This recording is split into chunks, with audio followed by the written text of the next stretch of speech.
รอคอยไอ้กลับมาผู้ไปข้าประเทศตา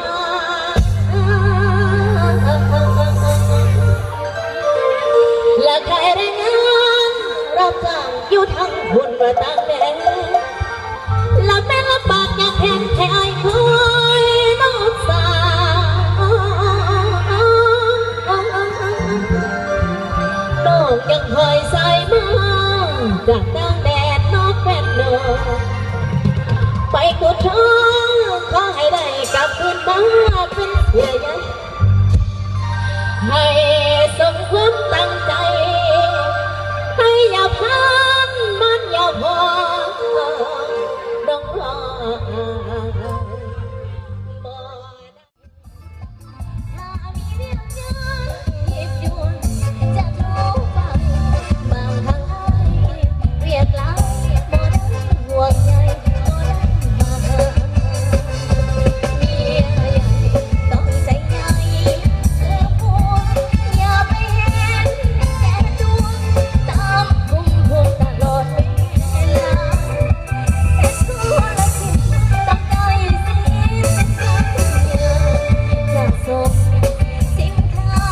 ตามเวลาให้ทุกทันส่งให้ดอกให้เธอต้องปองดอกเป็นเปียหลวงเสียน้องเหมือนแผ่นทองเดียวกันสายแน่นเนื้อคู่อยู่ที่ฟ้าบางนาคำสั่งสวรรค์ให้สองเท่านั้นเป็นคู่โอ้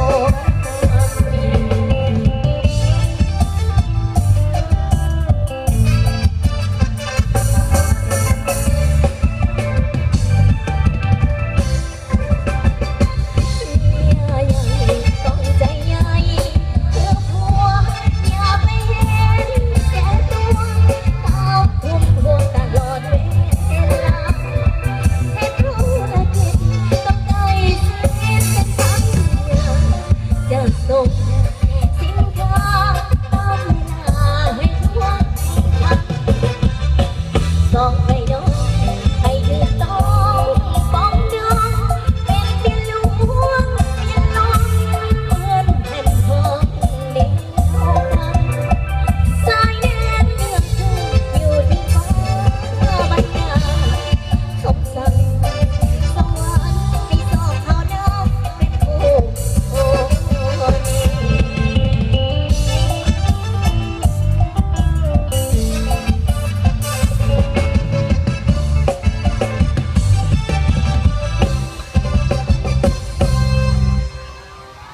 นี้ โอ้โหเมียด้อยเมียหลวงสองดองเหตุต้องปองดองเป็นเมียหลวงเมียรองนั้นก็เมียเหมือนกันมาสิเจ้าเป็นเมียใหญ่ต้องใจใหญ่คือผัวมาสิเมียบอกว่าปั่นบ้านปั่นเมืองอยู่บ่บางคนก็ได้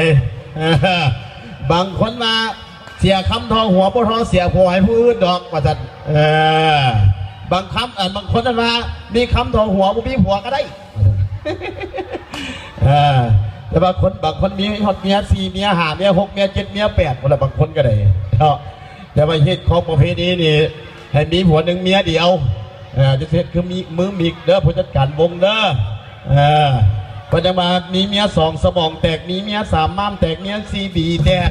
มันมีเมียหาละบ้าแตกเมียหกลบอกแตกเมียเจ็ดละเสร็จซ้ำบางคนก็ได้แน่หรอกบางคนออกมาดอกขอบจะได้ไรเมื่อนี้มีนักธุรกิจทั้งเมืองปากเงิมเข้ามาหลายมาทีเนาะนักธุรกิจบ้านนาธรรมเขาแน่นักธุรกิจมาจากทางนาซอนนักธุรกิจมาจากบ้านเผาแต่ว่าพบกันเห็นกันโยมมาขึ้นยุสมสวัสดิ์ที่น้องบ้านเผาบริมาที่ว่าสันขอบจะได้ไรแล้วก็นักธุรกิจมาจากบ้านดอนไฮเขาเด้อพี่น้องมาจากนครหลวงเขาเนี่ยครับเมฆาเสาขายพร้อมด้วยทั้งกันน้ำผักลัดโฮแต่ว่ามาต้อนรับเข้าสู่บนเสริมกับทีมงานโซนี่อินเตอร์ฝากเข้ามาคอมเพลงไม่เดี๋ยวพี่น้องเด้อฝากไม่ได้ฝากไม่อบจิตอบใจประดับแฟนคลับเป็นทีมงานน้องไม่อลังการน้องไม่มาแหงระบบไฟแสงสีวิธีจากการตาเสียงสตูดิโอแต่ว่ามาแบบบ่คือไผ่บ่มีไผ่คือได้พี่น้องไหน เพราะว่ามันคนละวง ฝากข้าวฝากเพลงพี่น้องเนาะถ้าว่าประธานบรรดาแขกมานั่งพักเศร้าบางวันดันใจจะทั้งในบ้านละวงเราต้องการเครื่องดื่มของแก้มติดต่อทั้งกรรมการเบียร์เหล้าเขาได้เนาะบริการให้เต็มที่ทั้งป่าสิงห์พลเมืองบริการให้ราคาไปเกิดเองติดต่อทั้งคนใดผู้ใดกินเบียร์ได้ก็ซื้อเบียร์ผู้ใดกินเป๊ปซี่ได้ก็กินเป๊ปซี่ถ้ามันเลือกได้พี่น้องเนาะก็เรื่องของแก้มเขาครบสุดแต่ว่าห้ามเด็ดขาดพี่น้องยางเข้าไปทั้งในอยู่ทั้งนอกห้ามจับเครื่องดื่มของแก้มเข้ามาเด็ดขาดนะพี่น้องเป็นต้นก็คือเบียร์นั่นแหละเนาะเป็นเบียร์เป็นเหล้าถ้ามานั่งกรรมการบริหารมันเมากันยากแต่ว่าเขามาทั้งในซุกด้วยกันทั้งในพี่น้องเพื่อเป็นเกียรติบางคนนั้นรักอาเบียเขามามูเห็นแล้วอายมูเนาะการซื้อจะทั้งในถือว่าขึ้นมาคนมีเงินสำหรับเราเนาะเจ้าบ่ย่านจังดอกเพราะว่าเอาเบียร์เขามาย่ามันหลงแก้วกันฝากกันเมื่อกีตาร์ครับพ่อค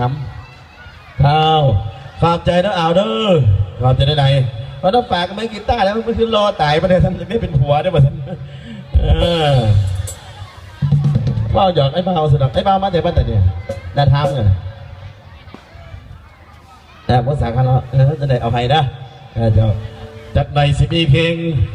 ตามคำขอบางคนมาต่อยน้ำเขาหน้าน้องแน่บางคนมาสีน้องมาว่าแต่ใจมาที่สาวเราอันนั้นให้บอกว่าก็ได้แล้วเนาะจัดในสักก้อนจะเย็นๆไหมนะโอกาสนี้เวลานาทียับจ้องมาเข้ามาแล้วคอมเซ็นเข้ามงยังกันแหละแสดงการจะขอถือเป็นเกียรติยันเสนอกันนำบ้านเขาเนาะองค์คณะผักบ้านทั้งท่านในบ้านเด้อบ้านนาธามนนี่แหละเกิดมากล่าวจุดประสงค์เปิดงานเป็นมีที่ทั้งการกันซะเนาะมีความเกียรติความเห็นในนั้นในงานปี 2017จะมาจุดประสงค์จะกล่าวจะมาทำขึ้นเปิดพิธีเป็นทางการเฮ็ดเซินเนาะเฮ็ดเซินจะมาตามใต้โฆษณาจะมาวงดนตรีโซนี่อินเตอร์ห้องมายามพี่ยามน้องทั้งบรรดาทาม2 คืนได้พี่น้องเลยคืนนี้เป็นคืนทำอิฐเมื่อจะเป็นคืนสุดท้ายเสา1แล้วก็เสา2ฉะนั้นเป็นเกียรติเฮ็ดเซินเนาะเฮ็ดเซินทั้งทันในบ้านบรรดาทามเขาขึ้นสุวิธีก้าวจุดประสงค์เปิดงานเป็นพิธีทางการพี่น้องอยากเป็นดักเสื้อละก่อนจะนักสาวโดนโตทั้งหน้ามุมีผู้สาวช้าคนมาชอบทีมงานโซนี่สาวเดนเซอร์ผู้ได้มาคนค้าดำนาแซงเจ้าทั้งท่านในบ้านทั้งท่านบุญเย็นเนาะทั้งท่านบุญเย็นเลขาของบ้านในบ้านบ้านนาธรรมมากำลังใจให้เกียรติเป็นสุวิธีได้เลิกได้ย้ำกันนั่นแหละเนาะคอนเสิร์ตจะมอบให้กับท่านบรรดาแขกแล้วทั้งท่านในบ้านเพิ่นจะมาเปิดแต่บางคนที่เห็นเนี่ยก็ต้องมีการนำพาแต่ครอบครัวก็ต้องเป็นหัวหน้าครอบครัวนำพาทางบ้านก็เป็นในบ้านนำพายันเสร็จเนาะเสร็จ